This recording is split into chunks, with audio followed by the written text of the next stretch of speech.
जितने भी मुद्दे आपने उठाए हैं इसका परिणाम क्या हुआ?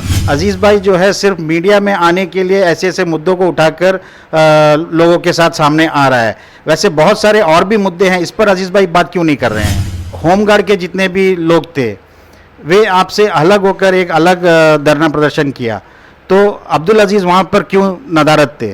कि अब्दुल अजीज जो है भाजपा का बी टीम है, इसके बारे में आप क्या बोलना चाहेंगे सर? जैसे ही विष्णु दादा को टिकट मिला, उन्होंने सबसे पहले निकोबार डिस्ट्रिक्ट का दौरा करना शुरू कर दिया है, तो अब समय बहुत कम है, जबकि सबसे पहले एमपी कैंडिडेट डिक्लेयर आप होते, तो अब तक वहाँ तक आप पहुँचे क्यों नहीं हैं? सर, आपका मकसद इलेक्शन जीतना है या किसी को हराना है? क्या वीके अब्दुल अजीज बीजेपी का बी टीम है? इसका जवाब आपने नहीं दिया।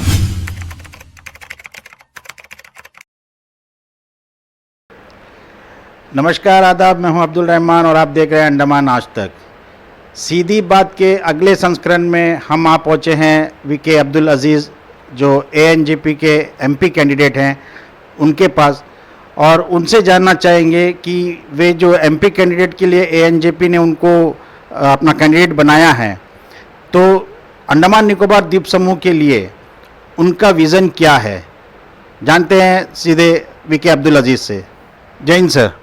सबसे पहले धन्यवाद रहमान भाई आपको कि आज अंडमान निकोबार आइलैंड के अंदर में लोकसभा इलेक्शन का जो बिगुल बजा है, उसके बाद आप कंटिन्यूसली सभी कैंडिडेट के पास जा रहे हैं और सबका विचार पूछ रहे हैं। जैसा कि आपने मुझसे पूछा विचार के बारे में, मैं आपको बता दूं कि आगे मेरा विज़न क्या है।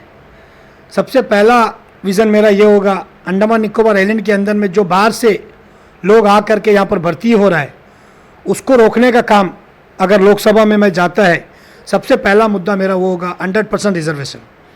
नंबर 2, आज अंडमान निकोबार का परिस्थिति क्या है, आप हर डिपार्टमेंट के अंदर में ले लो, एजुटेशन करके पोस्ट को निकलवाना पड़ता है। फरागंज जंक्शन में पीएचडी का पोस्ट के लिए चक्का जाम किया, तब जाके 9 फरवरी को चक्का जाम होने के बाद 12 फरवरी को नोटिफिकेशन निकला। उसी तरह आपने देखा होगा सिप्पी घाट में 7 तारीख को, मार्च 7 तारीख को जो है हम लोगों ने चक्का जाम किया, और उसका परिणाम जो है आप लोगों को देखने को मिला। जो हमारे जितने भी डिपार्टमेंट थे, सबके कमेटी का जो गठन हुआ, ये सिर्फ और सिर्फ ये आंदोलन का वजह से हुआ। हाल ही में आपने देखा होगा एडो वन सदन के सामने में जो बच्चों को फॉरेस्ट में इतने तकलीफ से टेस्ट देने के बाद, फिजिकल टेस्ट देने के बाद, ट्रेड टेस्ट देने के बाद, जो मेरिट लिस्ट आउट होने के बावजूद भी जो है आज तक उन लोगों को अपॉइंटमेंट ऑर्डर नहीं दिया गया। इसका कारण क्या है? डिगलीपुर, मायाबंदर, रंगत, विम्बलीगंज, चारों डिवीज़न का आज तक जो है पेंडिंग पड़ा हुआ है। उसको लेके मैंने आंदोलन किया, एक रात वहाँ पर सोया, अगला दिन सवेरे तक कुछ परिणाम नहीं आया। अगले दिन सवेरे फिर हम लोग शुरू करे, कंटिन्यूसली हम लोग का धरना चलता रहा। दिन को 1 बजे जो है पीसीसीएफ साहब बुला करके हम लोगों को बोला कि 1 से 1.5 महीने के अंदर में आप लोगों का जो है बच्चों को अपॉइंटमेंट ऑर्डर दिया जाएगा। जो मिनिस्ट्री से अप्रूवल नहीं है उसी वजह से रुका गया था, आप लोगों को अपॉइंटमेंट दिया जाएगा करके जुबानी बोला। तो मैंने वो जुबानी को नहीं सुना और लिखित रूप में हमने जो है मेरे नाम से एक लेटर देने को कहा, और लिखित रूप से लेटर देने के बाद वो हमारा धरना को जो है वहाँ पर हम लोग समाप्त किया। अभी उसके बाद जो आने वाला हमारा 26 तारीख को हमारे सारे बच्चों के साथ, जो जो डिपार्टमेंट के बच्चे हमारे साथ जुड़े हैं, सभी के साथ हम जो है एक बैठक करने वाले हैं। उस बैठक में हमारा तरफ से कोई तरह का भाषणबाजी नहीं होगा। जो उन लोगों का डिमांड है उनका बात को सुना जाएगा, और हमारा तरफ से एक ऐलान होगा आखिरी में।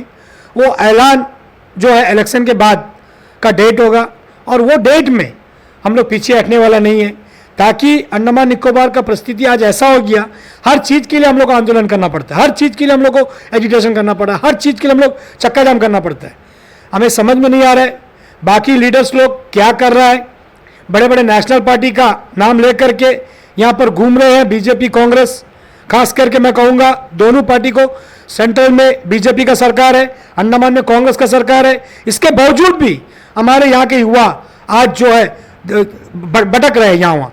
आज इसका जिम्मेदार कौन है?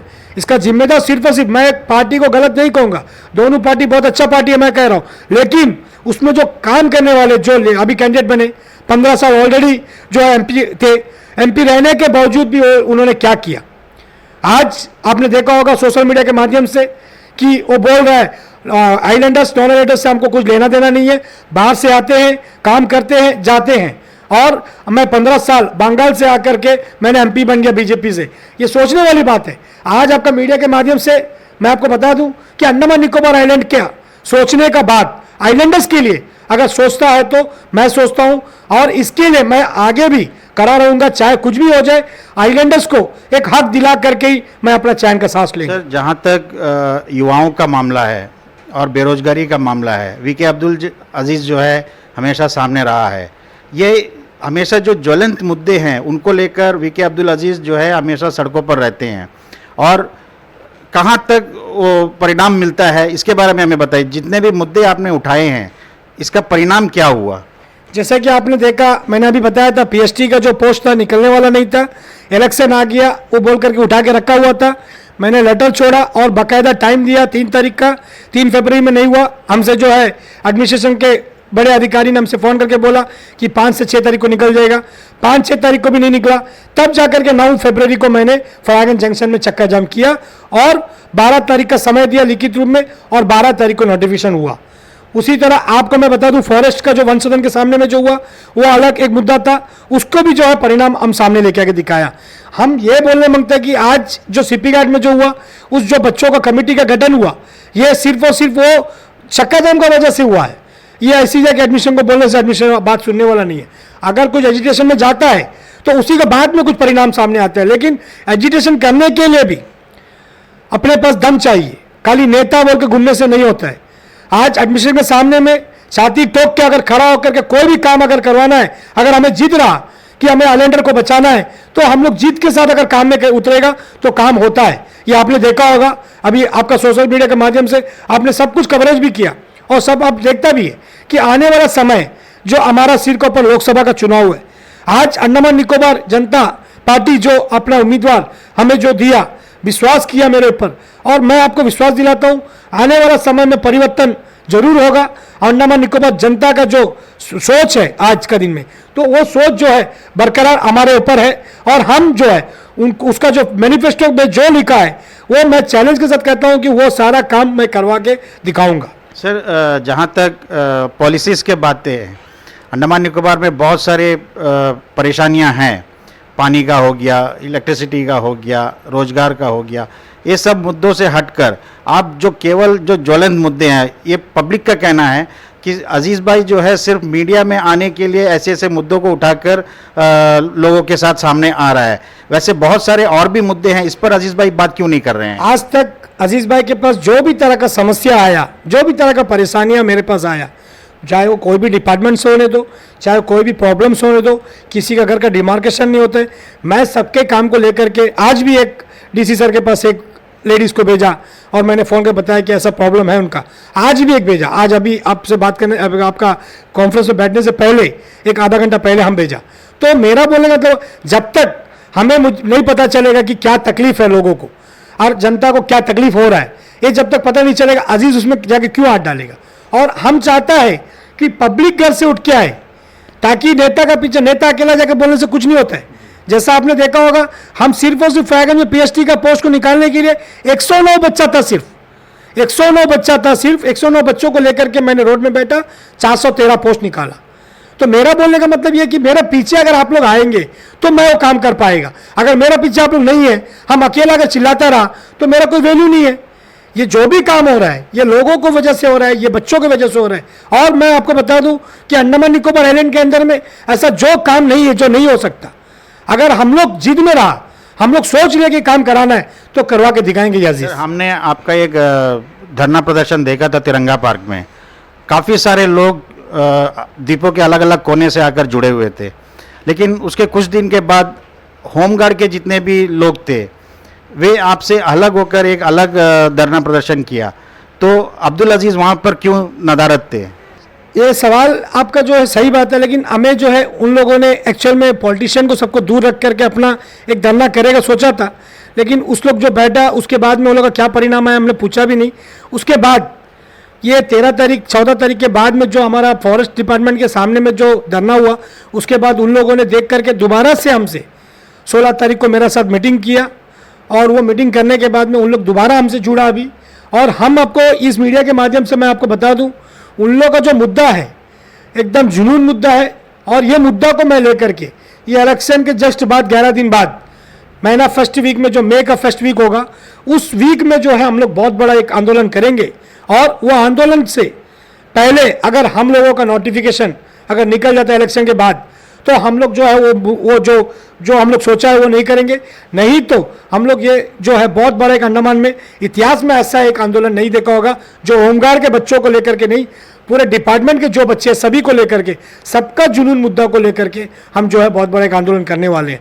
और उससे पहले मैं आपको बता दूं, ये सोच रहा होगा कि इलेक्शन के बाद क्यों, इलेक्शन नोटिफिकेशन लगा हुआ है, एमसीसी आ गया है, तो उसका बीच में हम लोग कुछ कर नहीं सकता। इसीलिए जो है हम लोग इलेक्शन के बाद में, ये अजीज़ आज भी रहेगा, कल भी रहेगा, परसों भी रहेगा, ये आगे भी रहेगा।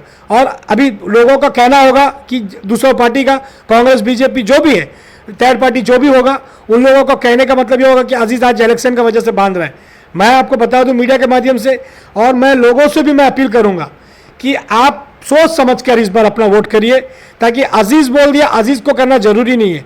आप सोचिए कि वो candidate, BJP candidate, Congress candidate, ANDC candidate, BSP candidate और एएनजेपी कैंडिडेट, हमें जितने भी कैंडिडेट इसमें खड़े हैं, कौन काबिलियत है, एडमिनिस्ट्रेशन के सामने में कौन लड़के ला सकता है। अगर हम एक जिला परिषद होकर के रोड में बैठ करके अगर हम काम करा सकते हैं, तो अगर हम सांसद में बैठ के क्या नहीं करा सकता, ये आप भी सोच सकते हैं। सांसद का जो लेटर पे है, अंडमान निकोबार आइलैंड के अंदर में प्रोटोकॉल में सेकंड आता है, एलजी के बाद सांसद आता है। तो सांसद का जो पावर है, वो पावर यूज आज तक अंडमान निकोबार में कोई सांसद ने नहीं किया। अगर किया है तो मुझे बताइए। विष्णु पदराई जी 15 साल थे, हमारे कुलदीप राय शर्मा जी 5 साल थे, इससे पहले बख्ता जी जो डेथ हो गए वो बहुत साल थे, 25-30 साल थे।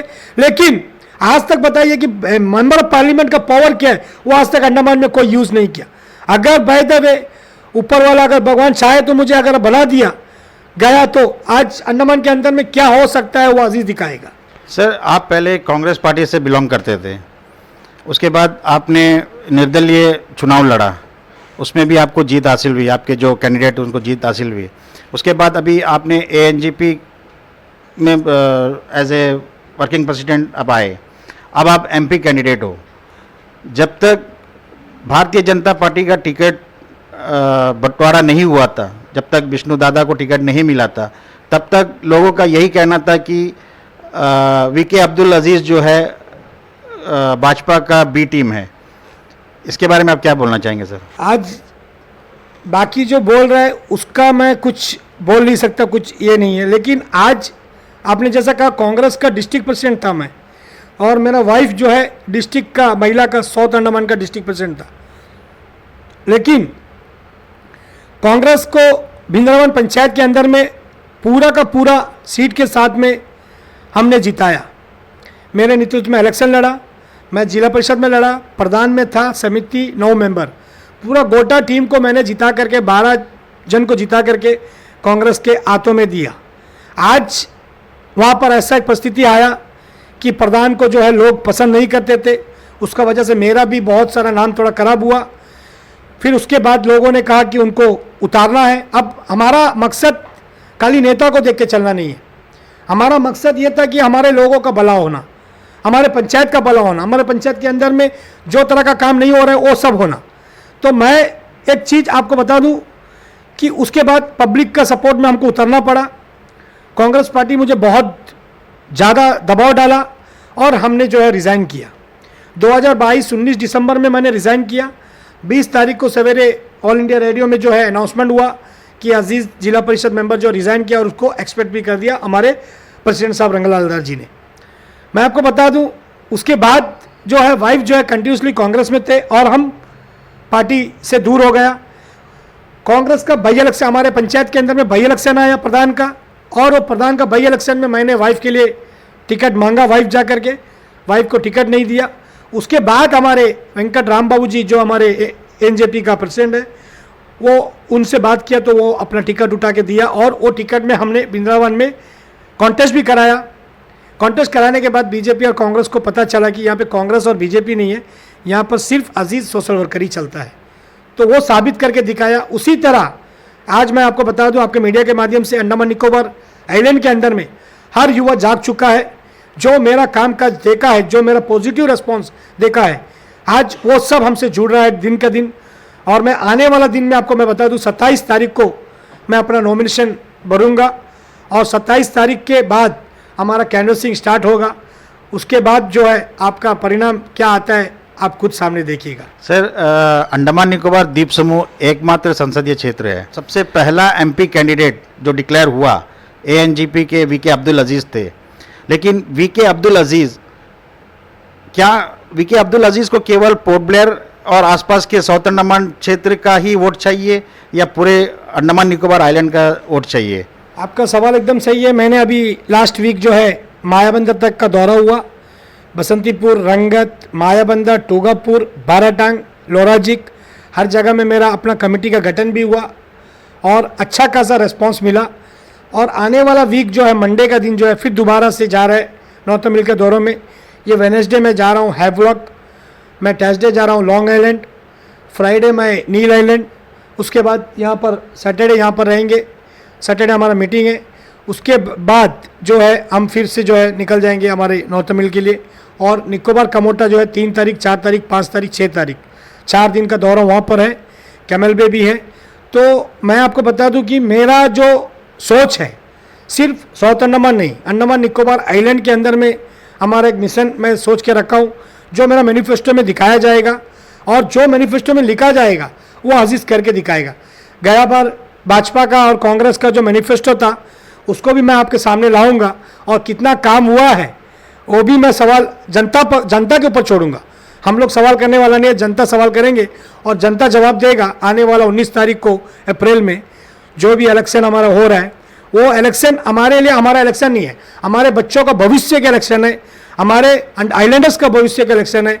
ये सोच करके अंडमान निकोबार का जनता जो है वोट डालेगा। उम्मीद है मुझे कि आने वाला समय बहुत अच्छा एक रिस्पॉन्स मुझे मिलने वाला है।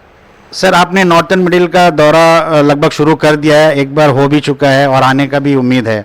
तो इसमें ऐसा कुछ क्षेत्र है जहाँ पे सिर्फ एमपी इलेक्शन का ही वोट होता है, पंचायती राज वहाँ पर नहीं है। ऐसा दूर दराज के कई क्षेत्र है, बर्माचार, औरंग, काला पत्थर, ताल बगान, इन सब जगह को आपने अभी तक टच नहीं किया है।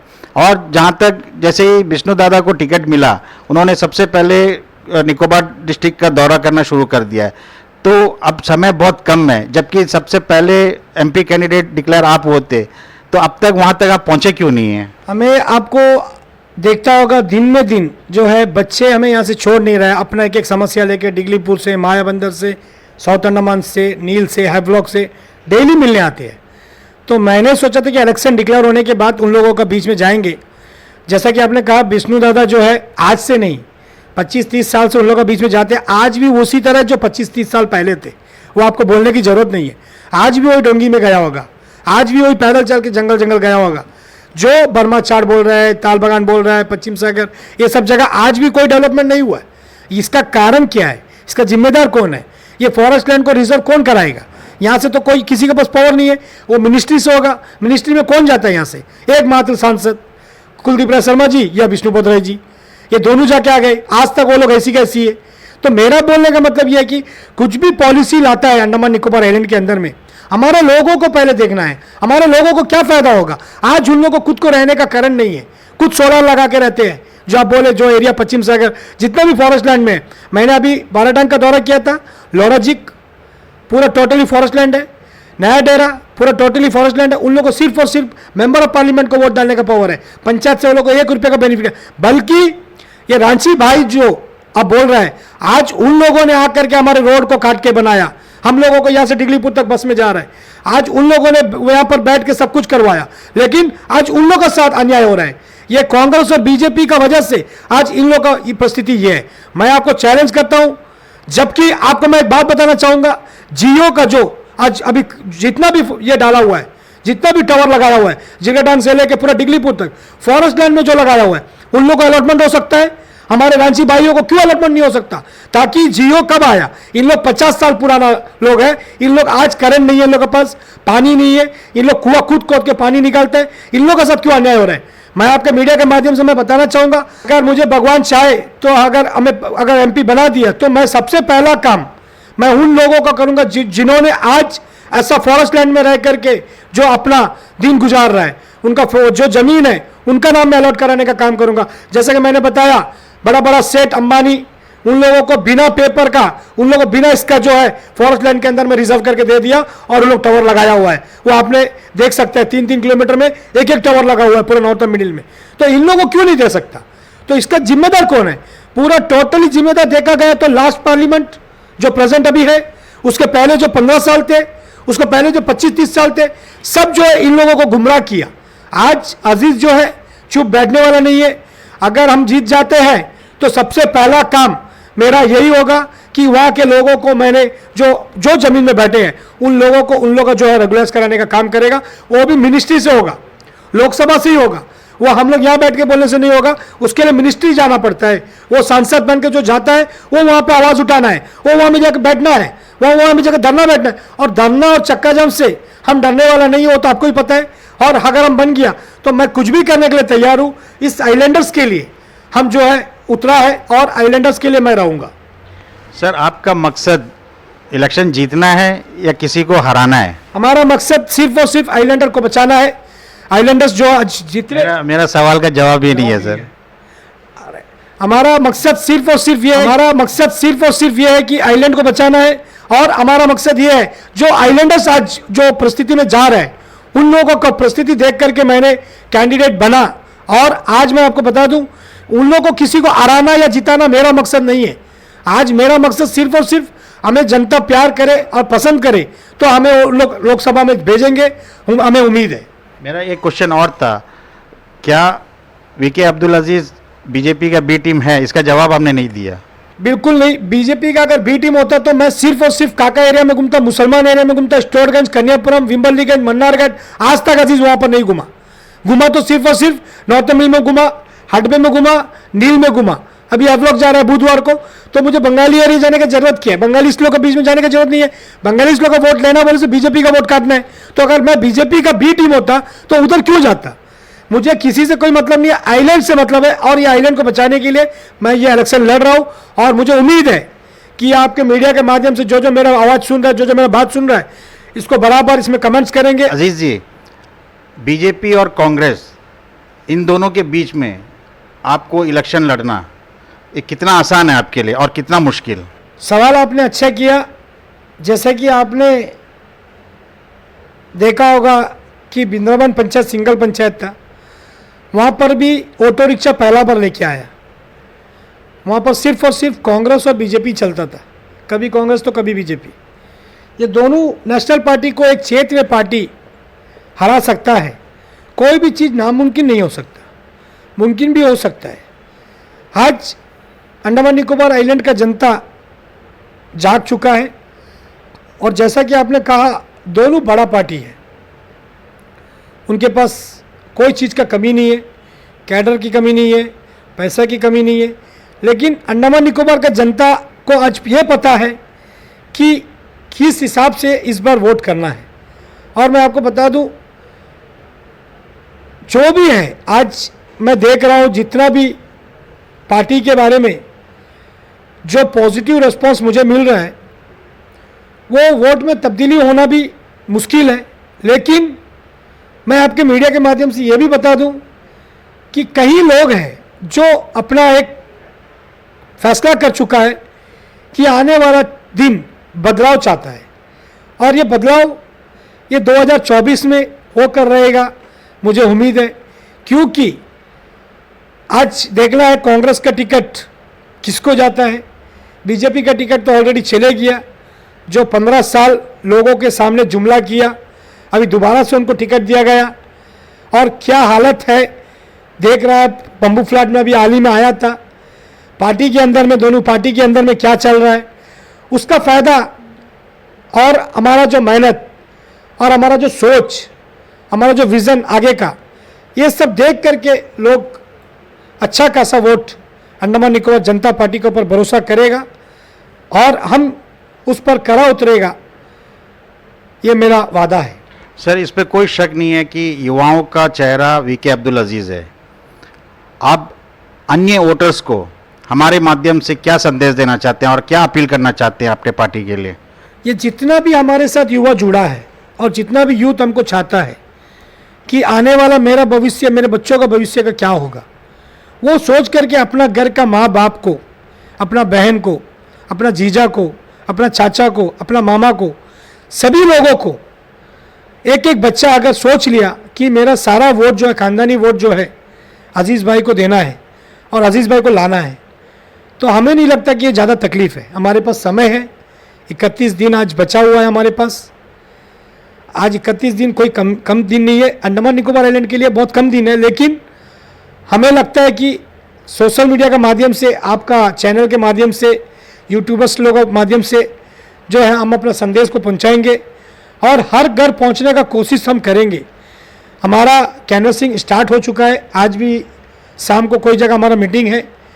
अभी हम चाहता है कि हम जो है आस्ते कर करके नंबर 1 का पोजीशन में आए और आने के बाद अंडमान का हित के लिए जो भी काम होगा मैं करके दिखाऊंगा। बहुत बहुत धन्यवाद अजीज जी, आपने हमारे सभी तीखे सवालों का बड़ी बेबाकी से जवाब दिया। और हमारे अंडमान आज तक की टीम की ओर से आपको आने वाले लोकसभा चुनाव के लिए बहुत बहुत शुभकामनाएं।